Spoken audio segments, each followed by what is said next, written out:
নারীদের নাক কান কেন ফুরানি হয়? আসসালামু আলাইকুম। ওয়ালাইকুম সালাম। আমি কিন্তু হরন হয়ে গেছি বুঝছেন? প্রশ্ন হলো কি জানেন আজকে? আচ্ছা।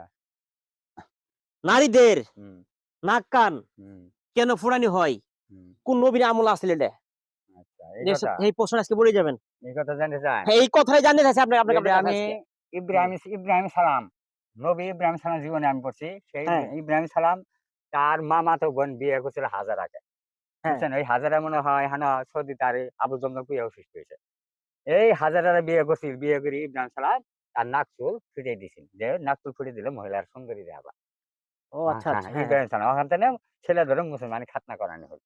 যেখান থেকে মুসলমান মানে আপনার ইব্রাহিম সালাম হতেছে ইসলামের জাতীয় পিতা। আবিকুম মিল্লাতা মানে ইসলামের পিতা হলো ইব্রাহিম। ইব্রাহিম, ইব্রাহিম ইসলাম, এই হ্যাঁ। খাতনাটা উনি নিয়ে আইছে। আমরা উত্তর দানের সঠিক পেয়ে গেছেন। ধন্যবাদ। ইনশাআল্লাহ আমাদের মন্টু শেখ ইসলামী চিন্তাবিদ আ যে প্রশ্নটা দিছিলাম সঠিকভাবে কিন্তু প্রশ্নটা কিন্তু উত্তর দিয়ে দিয়েছেন। আলহামদুলিল্লাহ অসংখ্য ধন্যবাদ। ওয়ালাইকুম সালাম। হুম। আপনার কি বড় প্রশ্ন